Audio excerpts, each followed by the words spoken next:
नमस्कार, मी स्मिता कुलकर्णी. एक कविता सादर करते आहे.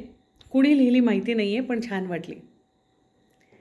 मी नुसतं घरात म्हटलं मी नुसतं घरात म्हटलं की मी पंढरीच्या वारीला जाणार. मी नुसतं घरात म्हटलं की मी पंढरीच्या वारीला जाणार, पांडुरंगासोबत 4 गुजगोष्टी करणार. दुःखाचं वाळवंट माझं इंद्रायणीत भिजवणार आणि सुखाच्या रिंगणात भान हरपून फिरणार.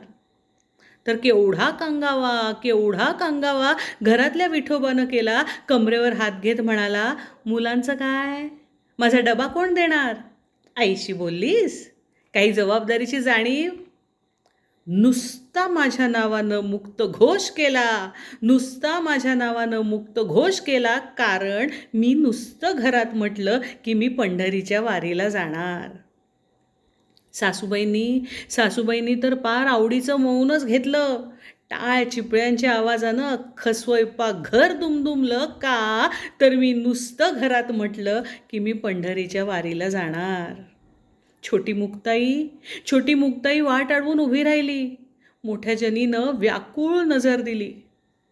आईच्या टाहोचा एकच गजर झाला, कारण मी नुसतं घरात म्हटलं की मी पंढरीच्या वारीला जाणार. दारातली तुळस थरथरली, म्हणाली, अगं पाणी कोण घालणार. कपडे वाळत घालताना मन कोण मोकळं करणार. रांगोळी घालताना नवीन गणितं कोण मांडणार. हो, तिनंही ऐकलं होतं. रांगोळीनंही ऐकलं होतं की मी नुसतं घरात म्हटलं की मी पंढरीच्या वारीला जाणार. ती दारातूनच म्हणाली. रांगोळी म्हणाली, तू थांब इथंच, नको करूस वारी. अगं हीच तुझी पंढरी, भरला संसार घरी. पांडुरंगा हृदयी जन्मोजन्मी सलगी माझी. ती म्हणे, पांडुरंगा हृदयी जन्मोजन्मी सलगी माझी, कळवीत सारी त्याला सुख दुःख तुझी. अगं विठुराया उभ्या जगाची माऊली, तुझ्या रूपानं त्याची घरी